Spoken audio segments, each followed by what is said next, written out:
Good afternoon and welcome to Evans Halshaw on this sunny day, and we're here to pick up this, the all-new Ford Explorer, a fully electric SUV with one heck of a range. I'm Ben Quirk, welcome to Planet Auto.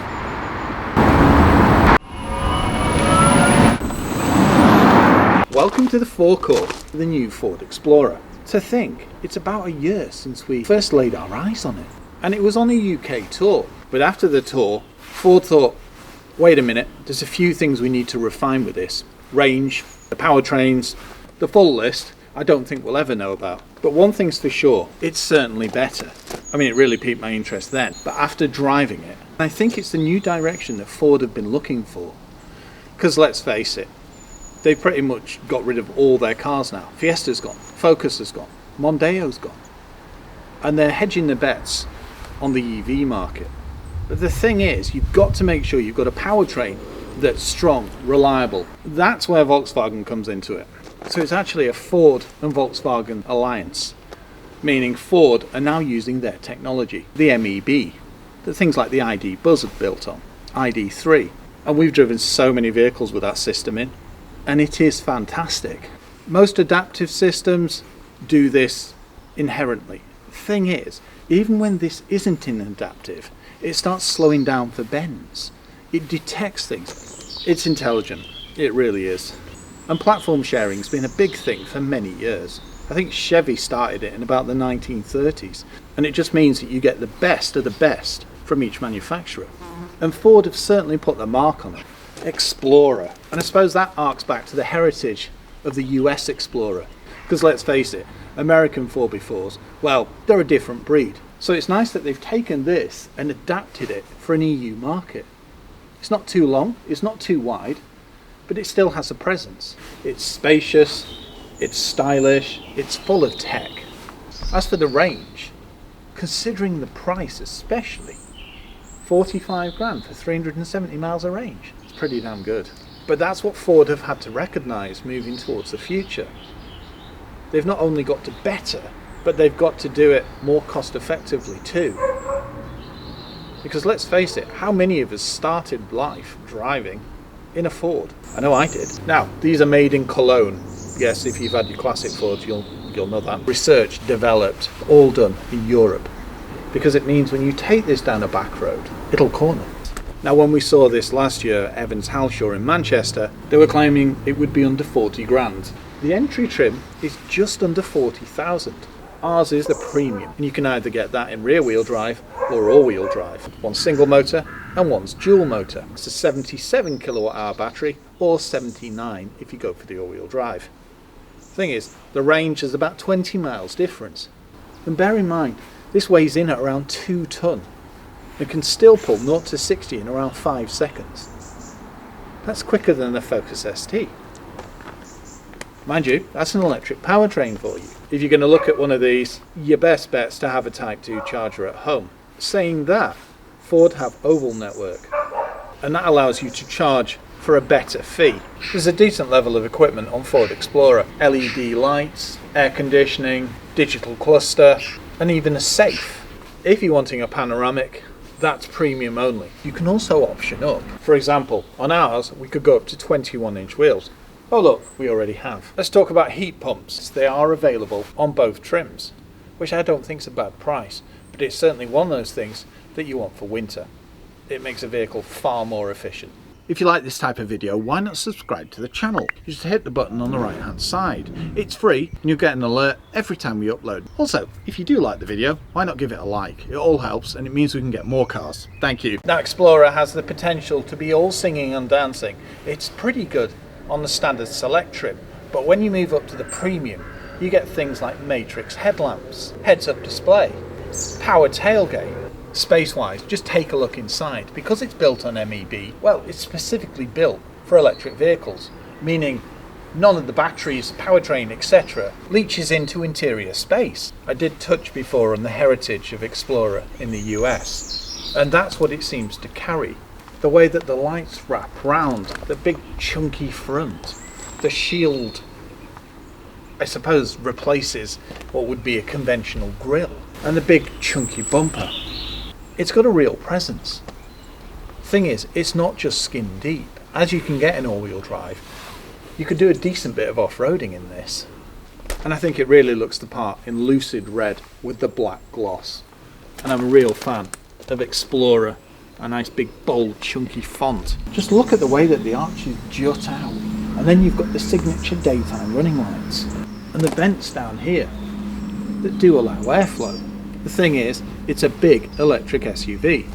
It needs to be efficient, and of what we've seen of the stats, it is.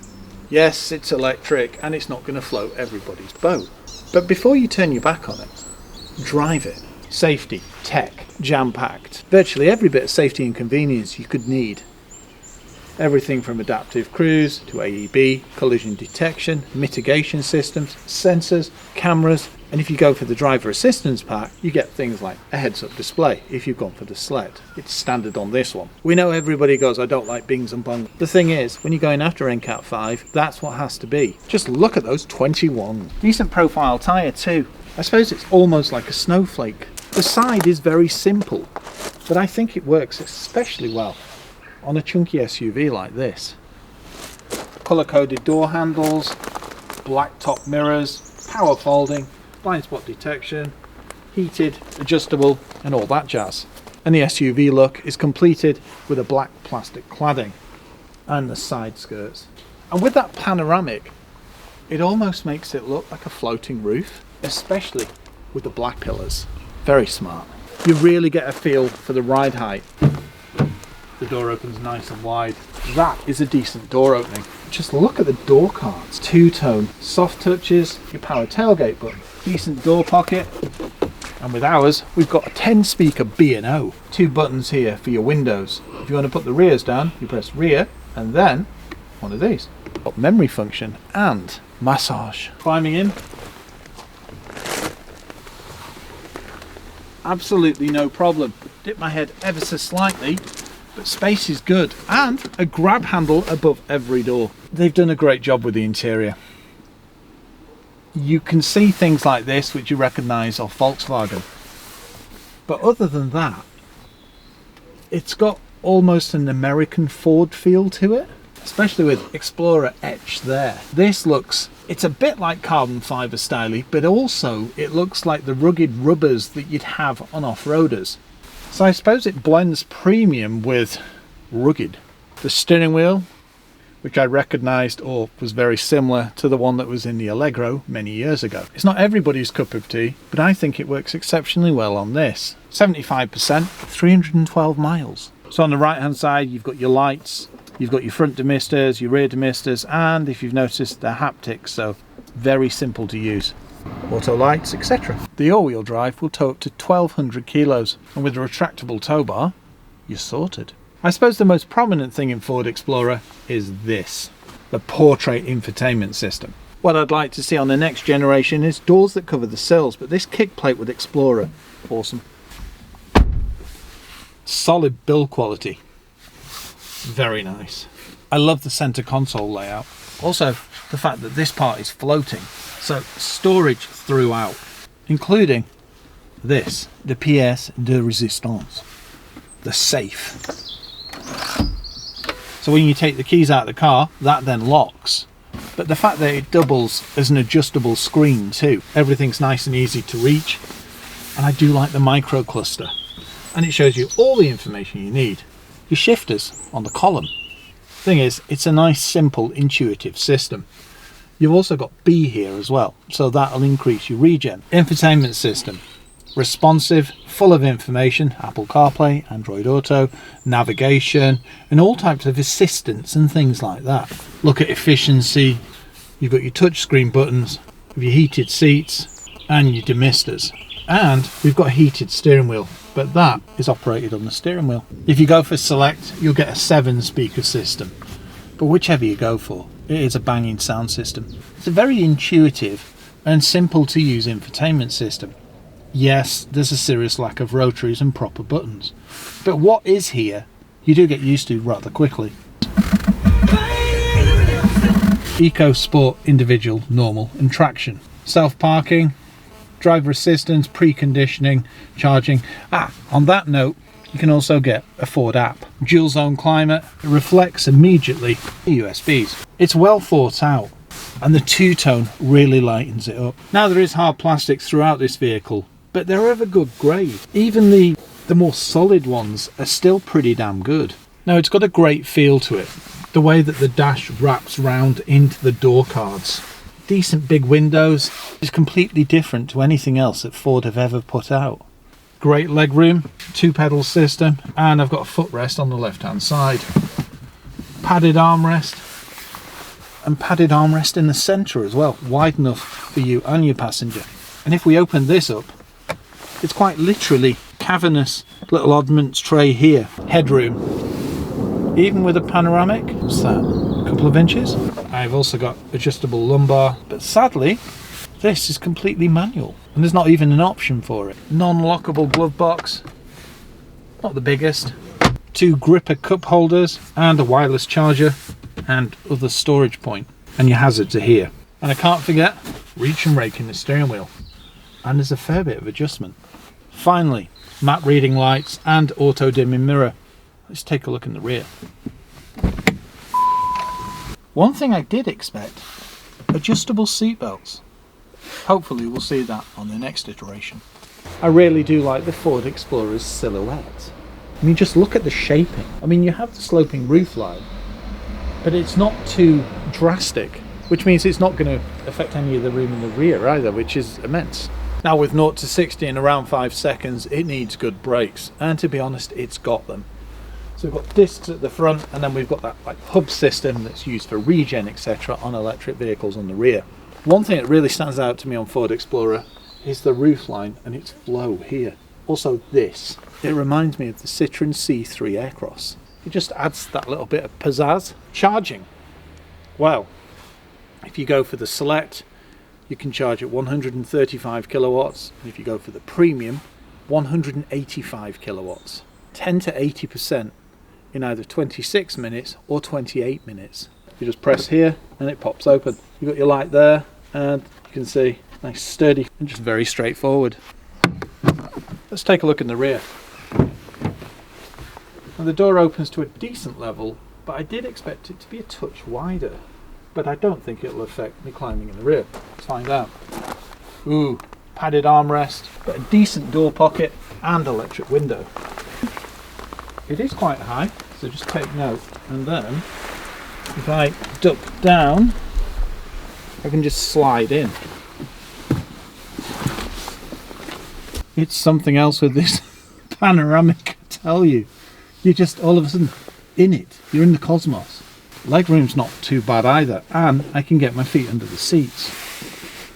Mat pocket. It would have been nice to see heated seats. Lots of space down here.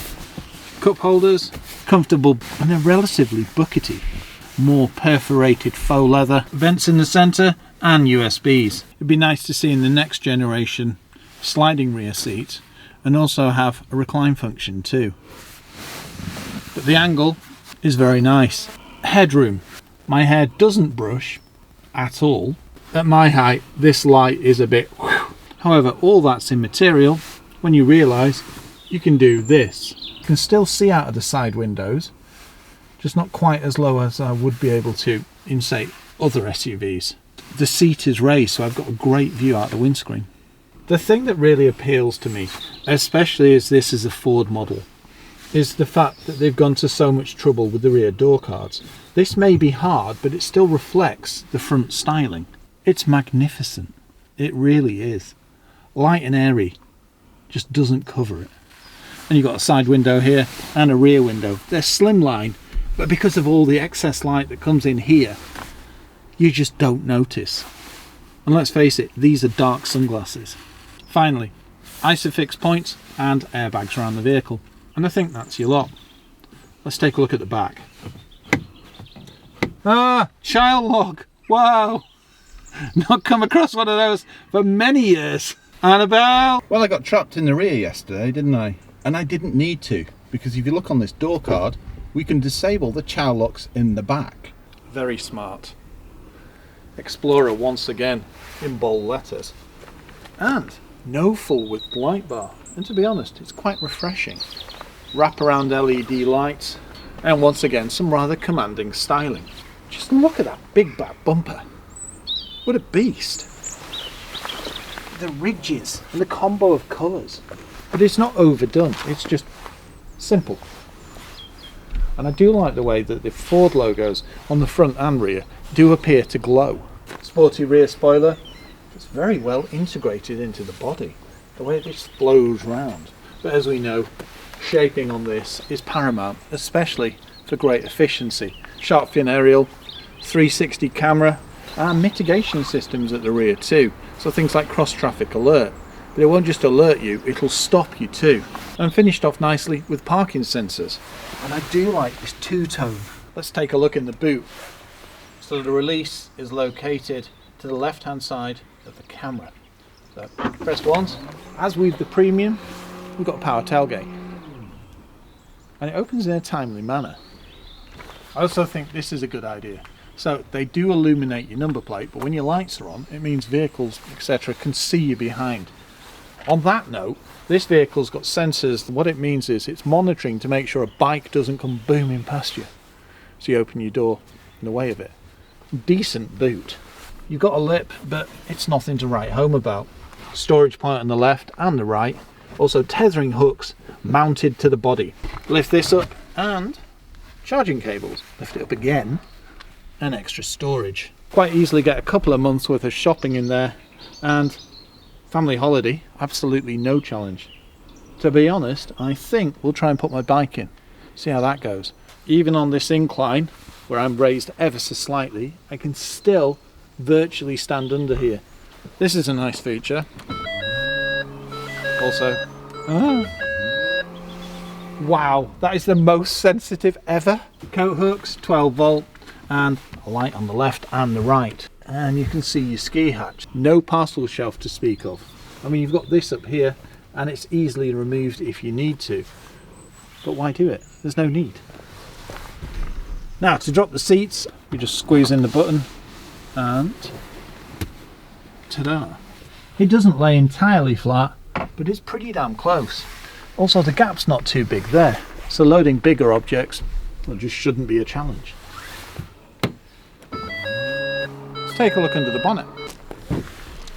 To release, just pull this handle. Will there be a frunk? To release, push left. Quite a weighty bonnet. Also, interestingly, no insulation here. No frunk. That's one thing I did expect, but it's nice and easy to see where you top up your fluids. Solid. Let's see how it drives. Good evening, and welcome behind the wheel of the new Ford Explorer. Annabelle and I are setting off to Blackpool Illuminations on our road trip. So if you fancy seeing that, I'll leave a link at the end of the video. How does it drive? Well, it weighs in at about 2 tonne, and it's got a fair bit of brake horsepower. I think it's around 300. Also, with a decent sized electric motor, and the fact it's built on the MEB platform, well,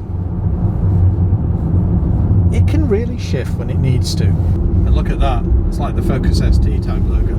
We're doing 36 miles an hour, and now we're doing 50. In 1 mile. And it made a noise as well. Wow. Yeah, that's quick. Wow. So, on that note, let's go back to, I think, something like normal. Let's go to normal. Gone into normal mode, and immediately I felt the regen lighten up. So when you change driving mode, if you go into sport, it'll make it heavier, which is the kind of thing I want, to be honest. No, it's great fun, and it handles exceptionally well, and it's inherently slowing down for the 90-degree bend in front of us if Annabelle pans around quickly. That's the thing with the MEB and Volkswagen technology. When you're driving it, you don't need to be in adaptive. It'll just detect road signs, it'll detect how the road curves. It's an exceptional system. So 9 times out of 10 I don't have to brake, because the vehicle will bring me down to whatever it deems a sensible speed to approach whatever it is. And it doesn't take you down to the limit, but if you're going the right speed, it won't even intervene full stop. Getting out of junctions, not a challenge. It's amazing how it puts the power down as well. It doesn't scrabble for grip. Nice weighty steering, and it's a great driving experience. Good feedback, and it's precise.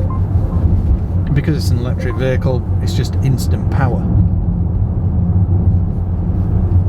Considering its ride height, it feels very well grounded.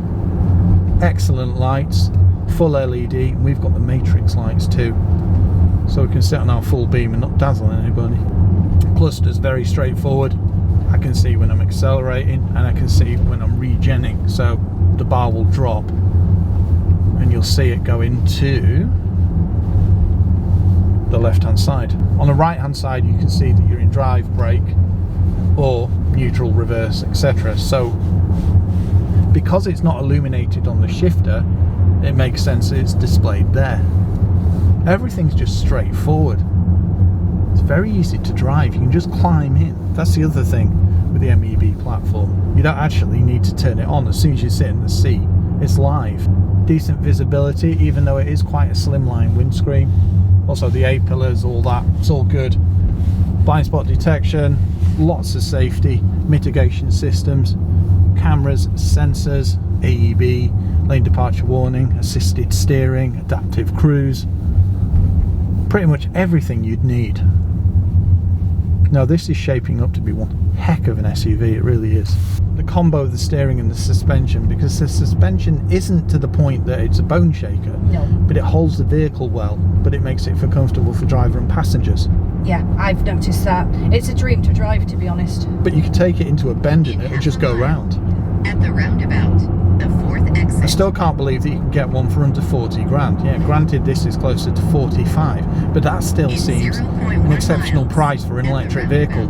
No, it ticks a lot of boxes. It's practical, it's versatile, it looks cool, and it drives well. And that range. Yeah, At the can't beat that, roundabout, can you? It's really take the good. 4th exit. And it's also, it's not too naggy. Gives you a little bit of overwatch, perfect for the family, but also fun and engaging enough for you to just be zipping down the B roads. But no, the whole ensemble comes together very nicely. Refinement in the cabin is pretty good. There is a bit of road noise, but to be honest, this is an atrocious part of motorway. There's not what I'd really call body roll, but there is a little bit of movement when you're going around a tight bend. But it's not to the point of old school vehicles where they tip. It just adds to comfort. And also it doesn't feel unbearing. On the motorway, travelling at around 65 miles an hour, I can hear a bit of road noise, a bit of wind noise, a fractional bit off the big mirrors, but apart from that, it's pretty good. 9 times out of 10, we'll probably have our music on anyway. Great price, great practicality, awesome range, and well worth going down and driving. Yeah. Come back to us, tell us what you think. Thanks for watching.